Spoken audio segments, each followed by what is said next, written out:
Moitas grazas pola presentación, a verdad que é un placer, xo dixen antes. Este é un traballo que estou aquí casi de becario, porque non tiña que estar eu, ahora me explico. É un traballo dunha alumna do Máster de Técnicas Estadísticas que presentou ahora recentemente, en setembro, Claudia Torviso, que en principio iba a presentar ela hoxe, pero un éxito do máster é que ten unha ampliabilidade estupenda e esta mesma semana empezou a traballar. Entón, era a primeira semana de traballo, tiña unha xornada completa, bueno, pedir un día según empezaba, entón dixen, bueno, pues nada, preparo a charla, pero realmente a charla de Claudia está basada no TFM, que ademais o teñen aberto, porque unha das cousas boas que ten o máster é que a maioría dos traballos están detallados, está todo, pois, o incluso todo que o software está aí que o poden reproducir, tanto os paquetes e demais. Aquí non se crea ningún paquete de R, se usan paquetes de R e se intenta dar solución a un problema que todos vivimos e que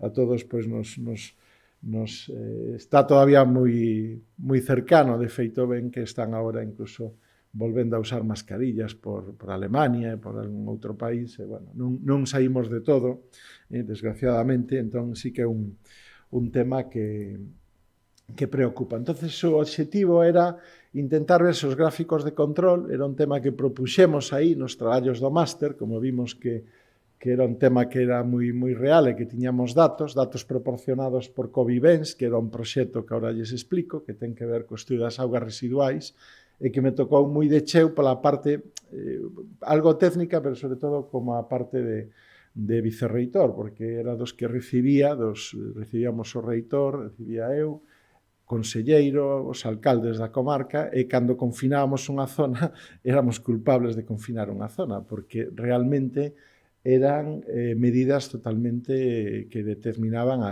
o que iba a pasar, o que iba a pasar con uns 10 días de antelación, máis ou menos. Se foi pulindo sobre o tema. É un proxecto que se iniciou a primeira semana do COVID xa, isto nos confinan o 15 de marzo, pois o 17 estábamos empezando a ver se podía analizar as augas residuais. Primeiro se empezou co propio hospital, co CHOAC, empezou a estudiar as augas residuais do CHOAC, porque era onde iban os enfermos, entonces ver se había unha correlación entre os enfermos e a auga residual, se comprobou que era así, empezaron tamén con curiosidades de que pois, un certo día desaparece o virus, era porque habían feito unha limpeza nas cañerías con augas que utilizan pois, un auga a gran temperatura, pero que era un proceso natural. Entonces tamén aí se detectou que a temperatura elevada mataba o virus, non? Foi un tema tamén que ao principio deu moito que falar. E, bueno, o tema, pois xa lles digo, vai a ir sobre este tema, vou explicar un pouco. Todo o mundo cambiamos, isto pois, é un gráfico real de 400 artigos do 2021 da Universidade da Coruña, das palabras clave, das palabras que poñemos nas keywords dos artigos. Ven que de maior frecuencia é o COVID-19. Se fixéramos un gráfico anterior, pois salía osteoporosis, porque hai bueno, neste caso un investigador que publica, o que máis publica da universidade, publica en temas de reumatoloxía, e de pronto pues, cambiamos, e o que máis sale COVID-19, ¿no? Aparte de salir deep learning e cousas que coñecen, pero está claro que todas as universidades tivemos ese cambio. Entón, o proxecto de Covivens foi un proxecto realmente pues, complexo, porque estaban, por un lado, os concellos, o Concello da Coruña, Culleredo, Arteixo, Cambre, todos os limítrofes, que verten as súas augas nesta depuradora. O EDAR, saben que pues, estación de servicios de depuradoras de augas residuais, son os nomes, así, EDAR de tal, EDAR de Santiago, EDAR de tal. Bueno, pois ese EDAR de Bens, que bueno, os que coñecen Coruña queda un pouco apartado pola zona de Bens, é un paseo moi bonito, pero bueno, en sí é unha depuradora, tampouco é o mellor sitio, é unha depuradora moi moderna, que colabora moito coa universidade, especialmente co grupo de camiños de augas, levan moito tempo traballando, e xa había unha mostraxe das augas residuais e dos lodos, entonces era fácil o tema do reconto. Despois houve que poñerse en contacto co grupo do INIVIC, que é o hospital, que eran onde estaban os virólogos, que eran os que analizaban a carga vírica, entón facer un equipo moi completo, tamén o CEDMAT, neste caso o propio presidente, creo que é Ricardo Cao, que foi unha persoa que levou prácticamente todo este proxecto desde o momento 1, xunto a Marga Poza, que é unha persoa tamén que leva por esa parte de viroloxía con Germán Bou, que son grandes virólogos que están traballando entre o INIBIC e o hospital. Logo é Dardebens, que puxo os datos e que se implicou moito, porque ao principio isto foi moi polémico, porque as primeiras noticias de prensa se tergiversaron algo, se entendeu que o COVID iba na auga, non na auga residual. Entón, que como a mesma empresa que leva o tema da depuración, leva o tema da auga, pois empezou a haber unha psicosis de que non podías beber auga porque podías contaminarte. Entón, eso fixo que, as autoridades tuveran moito medo en que eso se divulgara. Entón, pasou a ser totalmente, a mí me sentía fatal porque eu recibía datos cada 3 días que non poder dicir o que estaba pasando, e despois vías, confinan Arteixo, confinan Campre.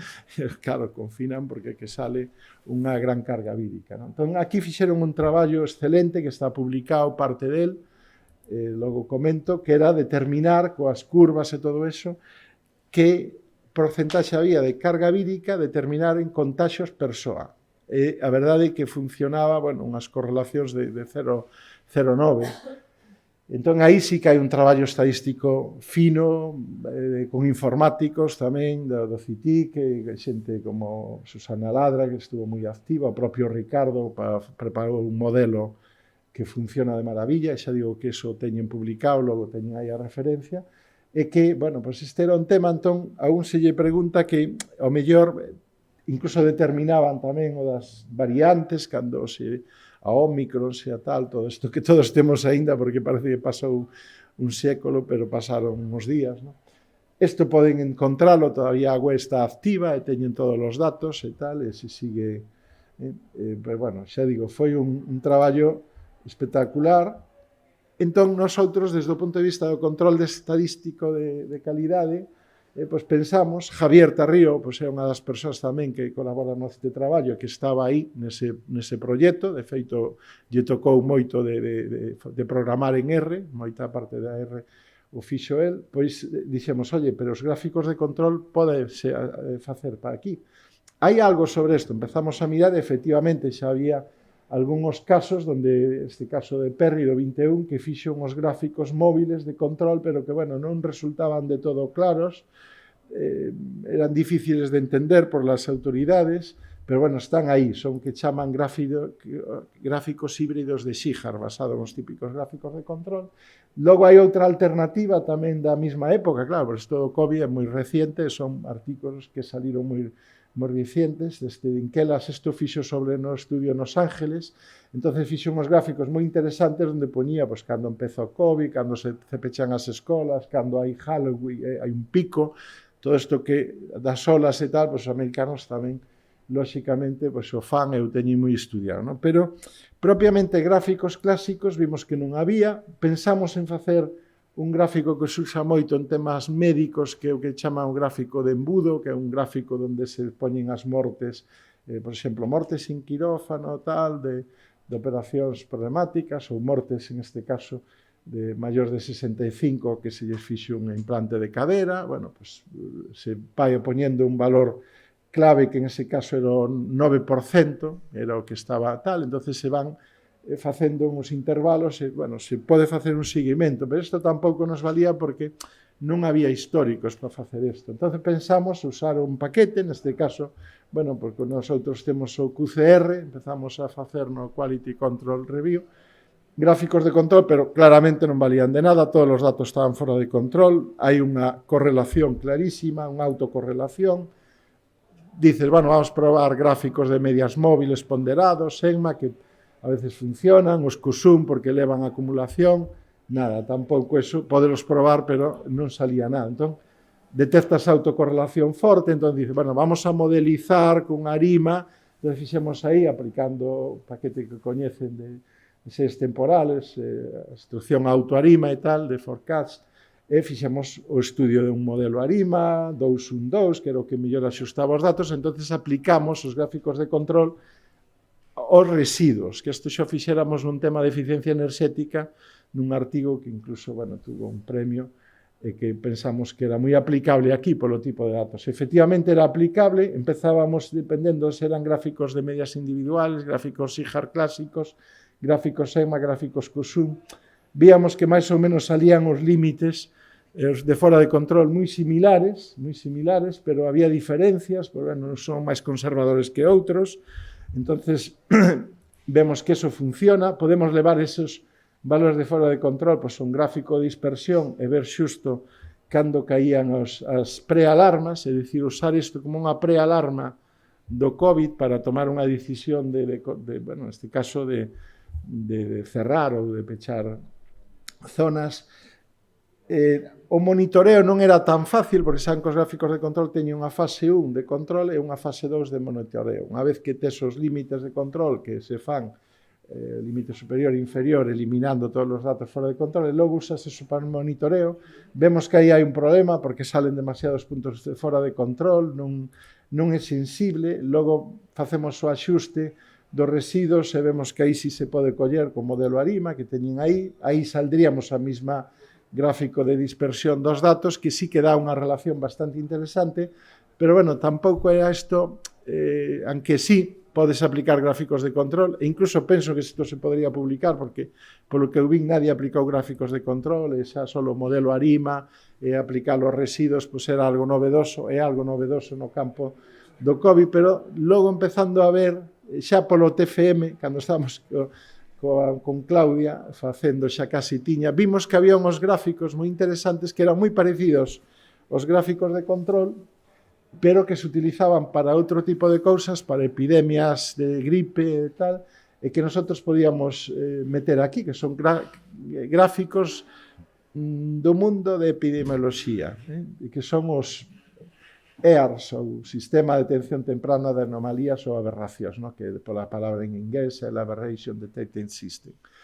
Entón, hai como 3 posibles casos de facer estes gráficos, un máis conservador, que é equivalente ao método Shihar, un máis parecido ao que podría ser o método EMNA e outro máis parecido co Reshiro, que é o método 3, que é o similar ao que podría ser o COSUM, que recolle máis o histórico pasado. Entón, bueno, isto ten unha fórmula, xa digo, hai un paquete do ano 2016 específico, bueno, Surveillance, que teñen aí posto e que está nas referencias, que é moi interesante porque está isto todo pois, xa na librería. Por iso digo, non fixemos ningún paquete, adaptamos un paquete que había, aparte do que tiñamos nosotros da librería QCR, adaptamos encontrámolo e vimos que funcionaba o COVID, que eso tamén é novedoso. Eu creo que esa parte sí que é novedosa porque, bueno, este sería o método 2, que hai un pequeno variante aí nos valores que colles po intervalo, e o método 3, que ao final comparamos os 3 métodos.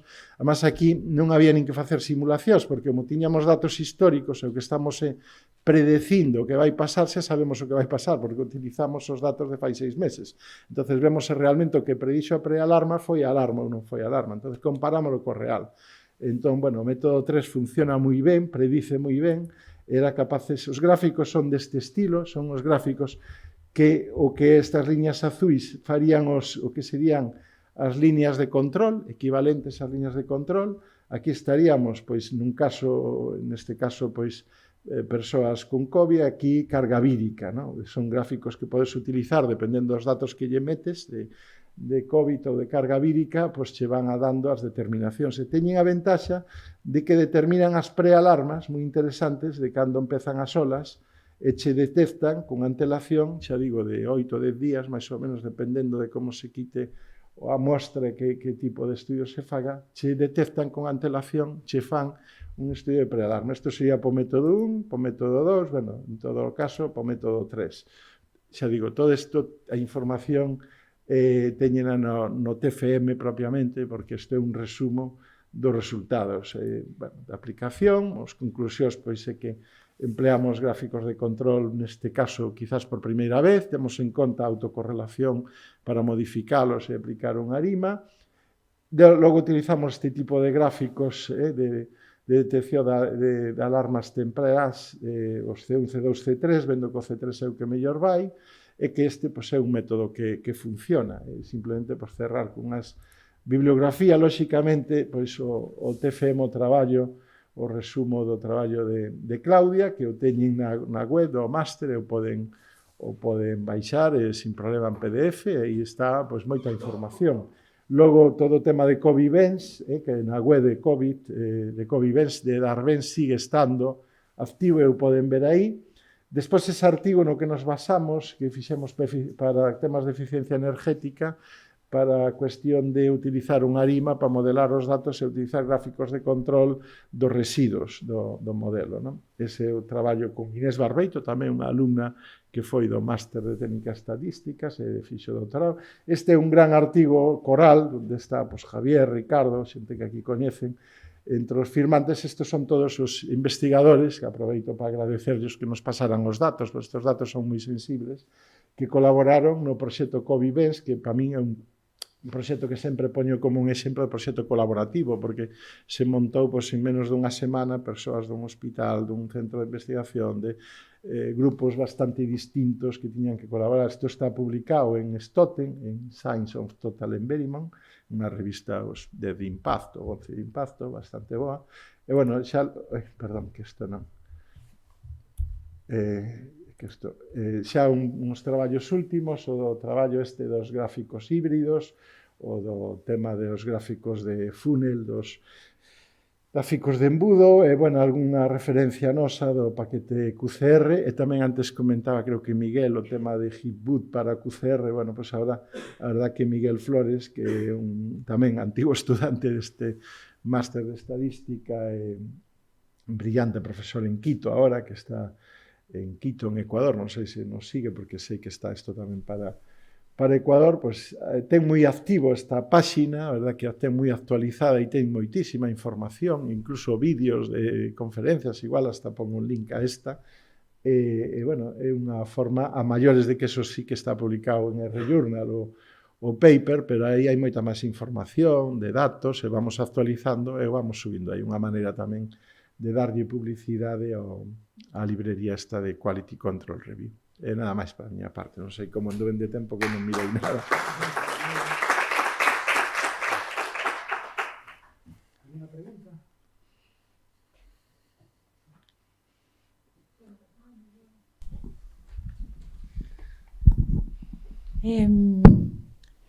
De isto xa me entero máis. Do anterior non me enteraba de nada.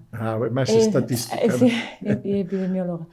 Unha pregunta. Agora, estades plantexándovos en ir máis alá con isto? Por exemplo, se me están ocurrindo cousas, por exemplo, que as edades sean centros de vigilancia para outro tipo de enfermedades infecciosas que señan, imagínate, temporais tipo gripe, e te poño isto como exemplo, ou podría... Claro, aí o problema... Como está todo moi diluído, necesitas ter unha incidencia X para poderla detectar. Obvio, non valería para todas, pero sí valería para algunhas. Estades pensando en ir máis alá e facer isto? Ou en que punto estades? Pois mira, estamos nun punto, por un lado, se tiveramos tempo a facer un artigo desto, porque a verdad que, bueno, contei aquí todo, pero creo que é publicable incluso en algunha revista así de impacto, porque é un estudio real onde se demostra que é moi eficaz emplear este tipo de gráficos, e como tú dices, incluso para outro tipo.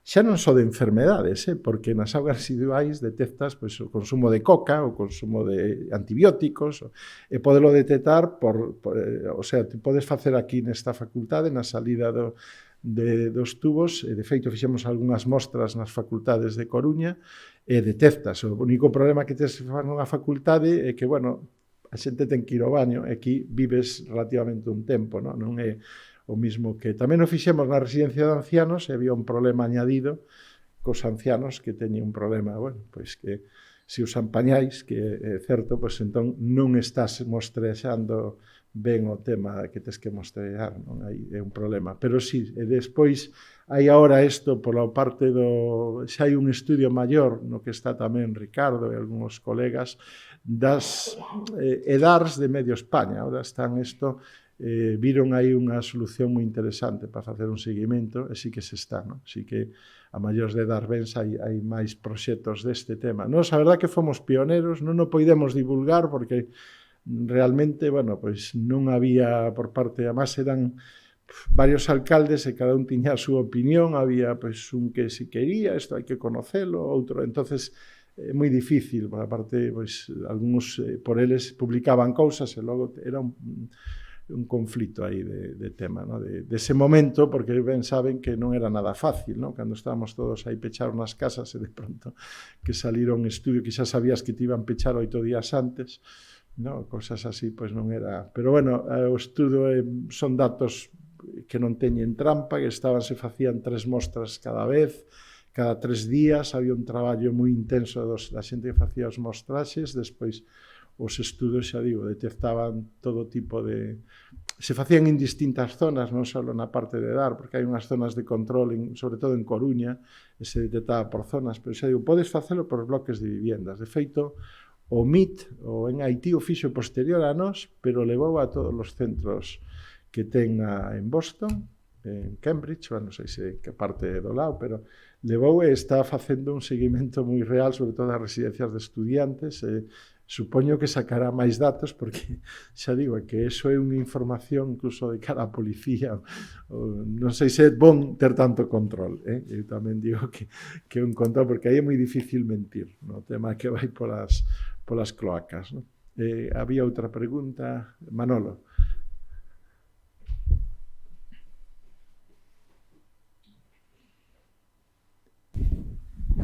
Sí, gracias, Salva. É unha cuestión técnica, e que me pareceu que nos datos son heterocedásticos, naturalmente. Non acabo de ver como solucionades eso nos gráficos de control, porque pareceume que as medidas non teñen en conta a heterocedasticidade, ou como se podería arranxar ou correxir, digamos, esa parte. Tamén está na parte de series de tempo que comentaches do ARIMA. Sí. Digamos, aí que hai unha cuestión casi filosófica previa que si de verdade podemos supoñer que o proceso xerador de datos mantense estacionario ao longo de bastante tempo ou non. Pero bueno, entonces era esta cuestión, pero sobre todo a parte da heterocedasticidade. Sí, bueno, é que ao principio incluso estábamos facendo que era cando os gráficos salían todos fora de control e tal, estábamos utilizando as mostras que nos iban dando. Despois vimos que o que había que facer era gráficos de tipo individual, donde sí que tes en conta o tema da heterocedisticidade ou homocedisticidade, non? Da varianza, e aí sí que funcionan ben, están pensados os individuos, que foi os que usamos. Despois os dos QSUM, como vas collendo grupos anteriores, pois, bueno, tamén funcionaban, o que pase que eran demasiado sensibles e daban demasiadas prealarmas, porque están pensados precisamente para ese tema. Pero esta última, que eu non coñecía, verdad? Eses gráficos que se utilizan para alarmas temprás, é un tema que facendo unha búsqueda, de feito, o mérito de Claudia, que ela, pues, mirando cousas que podía aportar, dixo, encontrei isto. Empezamos a ver, había unha librería de R do 16 que estaba implementando para temas de gripe, sobre todo, non tiña nada de COVID, e dixemos, hombre, pois vamos a ver se funciona. Entón, a verdad que, ainda que nosotros queramos vender o paquete QCR e os gráficos de control que temos aí, os que sí funcionan moi ben son esos que están pensados para... Esos sin moitos históricos, porque eu creo que cando hai datos históricos, como é o tema da gripe, eso sí que é mellor, non? E non teñen en conta eso, porque o que teñen en conta van facendo medias ponderadas, as contas son moi sencilliñas, no TFM está explicado así moi detalladamente. Miro que incluso, creo que incluso ese mismo tema se podía mellorar, porque eu creo que son temas moi sencillos de medias e varianzas, nada máis. Non sei se hai algunha máis. Bueno, pois nada, moitas grazas.